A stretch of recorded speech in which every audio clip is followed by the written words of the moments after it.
नमस्कार, सिटी हलचल में आपका स्वागत है। आइए नजर डालते हैं आज की मुख्य गतिविधियों पर। आनंद पब्लिक स्कूल में जन्माष्टमी का पर्व धूमधाम से मनाया गया। कांग्रेसी नेता श्याम सुंदर बत्रा ने मीडिया से की बात। नगर निगम के माध्यम से जनता को दी जा रही हैं सुविधाएं, बताया मेयर मदन चौहान ने। चनेटी राजकीय प्राथमिक पाठशाला में पौधारोपण किया गया। चंद्रयान 3 की सफल लैंडिंग के उपलक्ष्य में सेवा भारती द्वारा लड्डू बांटे गए। गाड़ियों के काले शीशे पाए जाने पर होगा चालान, कहा पुलिस अधीक्षक ने। कंवरपाल गुर्जर ने इसरो की टीम को दी बधाई। नहर में डूबा युवक, किन्नरों पर धक्का दिए जाने का आरोप। मेयर ने कल्याण विभाग कार्यालय का किया औचक निरीक्षण।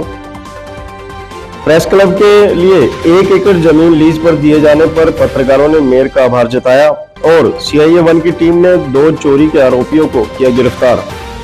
और अब गतिविधियां विस्तार से। आनंद पब्लिक स्कूल यमुनानगर में श्री कृष्ण जन्माष्टमी का पर्व बड़े ही धूमधाम व हर्षोल्लास के साथ मनाया गया।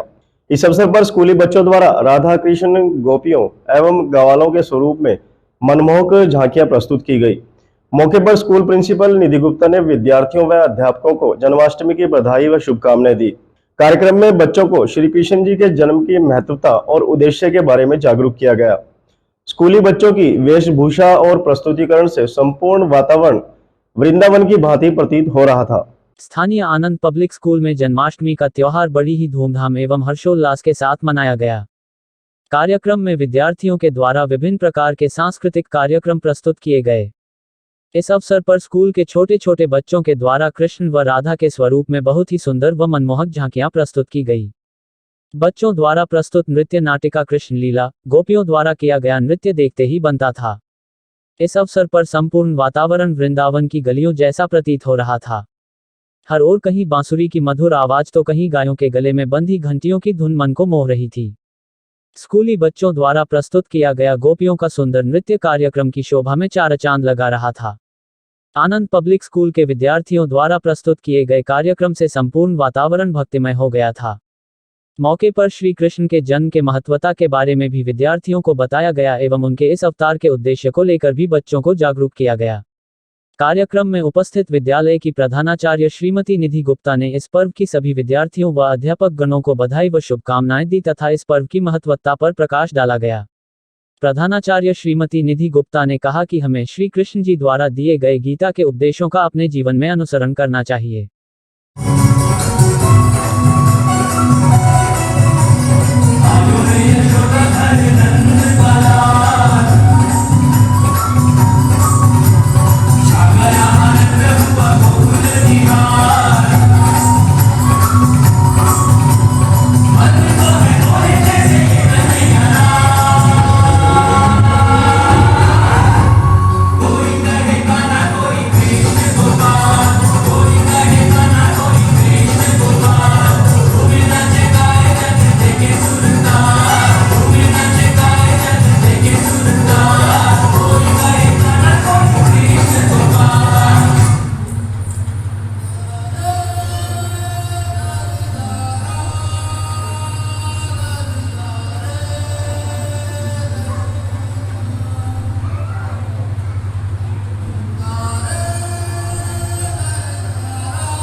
कांग्रेस के जिला कोऑर्डिनेटर एवं पूर्व चेयरमैन जिला परिषद श्याम सुंदर बत्रा ने मीडिया से बात करते हुए कहा कि जिला में डेंगू और चिकनगुनिया के मरीजों की बढ़ती संख्या सरकार और प्रशासन की लचर व्यवस्था का प्रमाण है।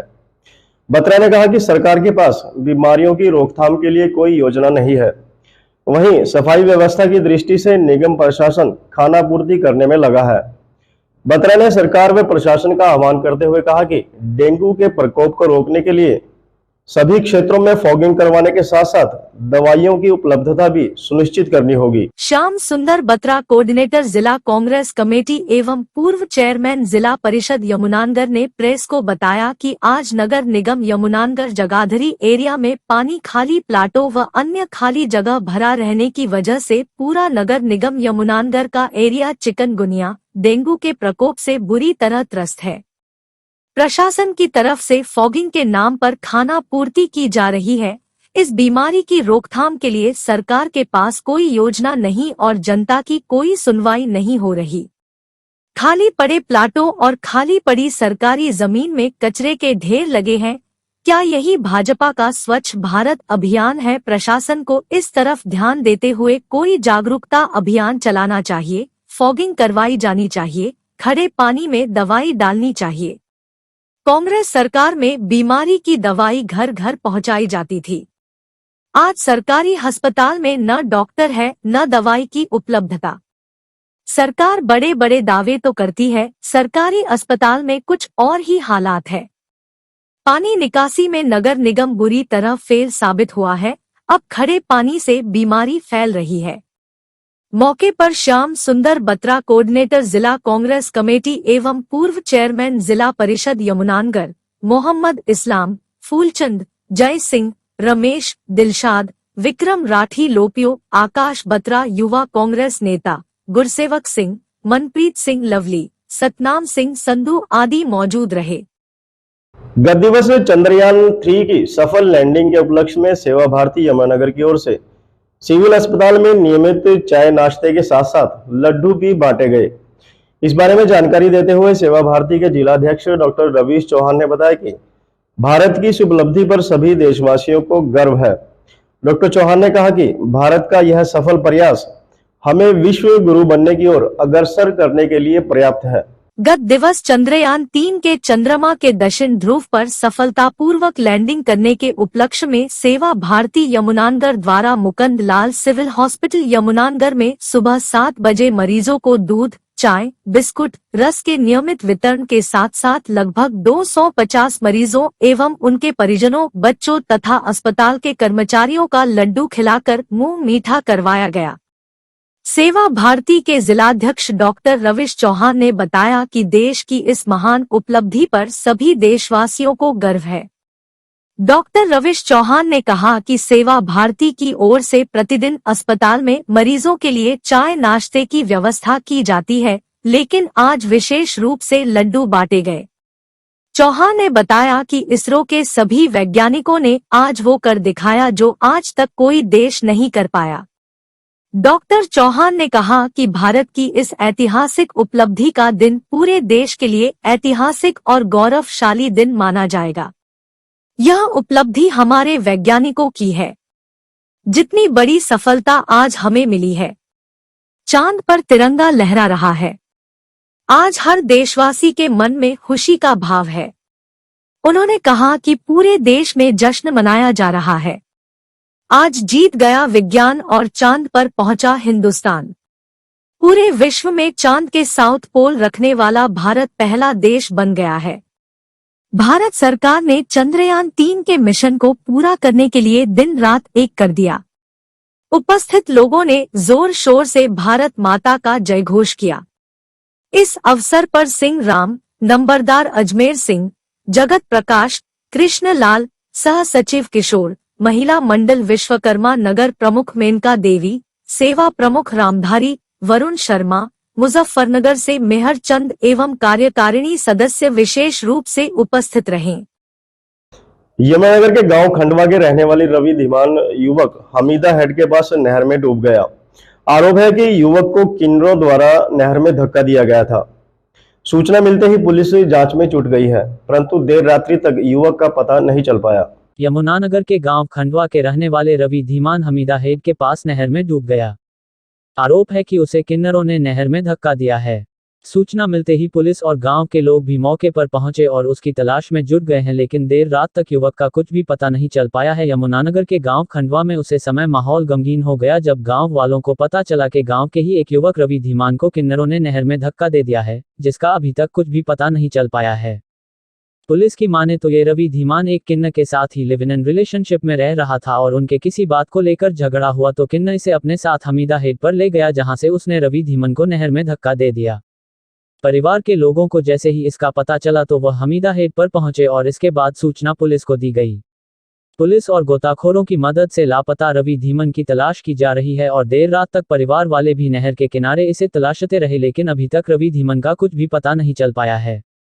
फिलहाल पुलिस ने मामला दर्ज कर जांच शुरू कर दी है। गांव का खंडवे के लड़का धीमान का रवि सनो बरखेराम, वो लड़का इन किन्नरों ने कहीं नहर के आसपास बुला के उसको नहर में धक्का, किन्नर बताए जा रहे हैं। लेकिन ये पहले दरअसल जी मैं गांव में था आज, तो मैं जब गांव में आया तो ये हमारे गांव की बाहरली साइड में खड़े थे। उस टाइम कुछ छोटे छोटे बच्चे बाहर गली का मंदिर के पास में सैर वगैरह कर रहे थे, सैर कर रहे, खेल रहे, बच्चे खेल रहे, लेडीज़ खेल रहे। तो वो लेडीज़ बोली भी इस टाइम शाम के टाइम किन्नर नहीं जड़े किन्नर जो भी बोलना वो आ रहे हैं, और उनके आने से और कभी कुछ इनके मन में ऐसी हो गया कि भी ये गलत टाइम पे आए।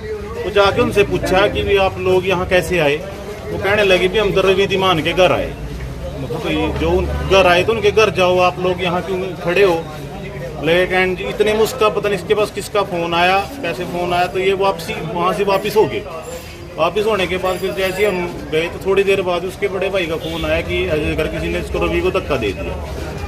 तो जब यहाँ के मौके पता लगा कि न किन्नरों ने ही धक्का दिया, उसके साथ उसके ही चाचे का लड़का था जो उसने उनको देखा, फिर उसका भाई है क्या मौके पे वो पकड़े। बस ये कन्फर्म नहीं है जी अभी किन्नरों के साथ रहता था क्या नहीं रहता था, पर वैसे गाँव में से पता है कि वो ओरिएंटल कंपनी में काम करता। रवि की होगी 20-22। रवि के साथ उसके चाचे का लड़का। हमारे पास सूचना प्राप्त हुई थी कि हमीदा हेड पे एक व्यक्ति को नहर में धक्का दे दिया। इस सूचना पर हम मौके पर पहुंचे हैं। मौके पर हम एक रवि है लड़का खंडवा गांव का रहने वाला है, उसके भाई ने हमें स्टेटमेंट दी है कि उसके भाई को एक किन्नर है जगाधरी का विशाल उर्फ परी, उसके साथ रिलेशन में रहता था। उसने यहाँ पे उनके साथ किसी बात को मनमुटाव हो रखा था, दोनों यहाँ पे किसी बात पर झगड़ा कर रहे थे और झगड़ा करते करते उसने उसको परी किन्नर ने उसको नहर में धक्का दे दिया। जिसकी स्टेटमेंट के ऊपर हमने 302 IPC के तहत केस दर्ज कर दिया है। इन्वेस्टिगेशन जारी। रिलेशन में पता चला कि रिलेशन में रह रहे थे 3-4 साल। इन्होंने आज दिन में इकट्ठे ड्रिंक भी की थी, उसके बाद किसी बात को बहस हो गई थी और फिर दोनों यहाँ बातचीत कर रहे थे। यहाँ बातचीत करते हुए बात सामने आई है। बाकी इन्वेस्टिगेशन जारी है जी, केस दर्ज कर दिया। CIA-1 की टीम ने बड़ी कार्यवाही करते हुए खेतों के ट्यूबवेलों से चोरी की वारदातों को अंजाम देने वाले 2 आरोपियों को गिरफ्तार किया है। इंचार्ज केवल सिंह ने बताया कि दोनों आरोपियों को कोर्ट में पेश किया गया, जहां से उन्हें न्यायिक हिरासत में भेज दिया गया है। एसपी मोहित हांडा के निर्देश अनुसार आपराधिक मामलों को सुलझाने का जिम्मा CIA-1 की टीम को दिया हुआ, जिसका नेतृत्व इंस्पेक्टर केवल सिंह कर रहे हैं। टीम ने देर रात कार्रवाई करते हुए किसानों के खेतों के ट्यूबवेल से चोरी करने के 2 आरोपी गिरफ्तार किए हैं। आरोपियों को कोर्ट में पेश कर न्यायिक हिरासत में भेज दिया। पुलिस मामले की जांच कर रही है। इंचार्ज केवल सिंह ने बताया कि उनकी टीम को सूचना मिली कि 2 युवक औरंगाबाद हाईवे पुल के पास चोरी के माल को बेचने की फिराक में घूम रहे हैं। गुप्त सूचना के आधार पर SI जयपाल मराठा, रणधीर सिंह, रामकुमार विमल की टीम का गठन किया। टीम ने मौके पर जाकर वहां घूम रहे दोनों युवकों को गिरफ्तार किया, जिनकी पहचान छारी माजरा निवासी साहिल व पिपलीवाला बिलासपुर निवासी बिट्टू के नाम से हुई। आरोपियों ने चोरी की वारदात को करना कबूल किया। इंचार्ज केवल सिंह ने बताया कि दोनों आरोपियों ने 21 अगस्त को गांव कपूरी कला व अजीजपुर गांव के किसानों के खेतों के ट्यूबवेल से तारे चोरी की थी। आरोपियों ने एक ही रात में 5 वारदातों को अंजाम दिया था। आरोपियों को कोर्ट में पेश कर न्यायिक हिरासत में भेज दिया। इंचार्ज ने बताया कि दोनों आरोपी पर पहले भी 2 मामले चोरी के दर्ज हैं, जो कोर्ट में विचाराधीन है। आरोपियों की दोस्ती जेल में हुई थी और बाहर आते ही वारदातें करने शुरू कर दी। आज के अंक में बस इतना ही। अगले अंक में फिर मिलते हैं, तब तक के लिए नमस्कार।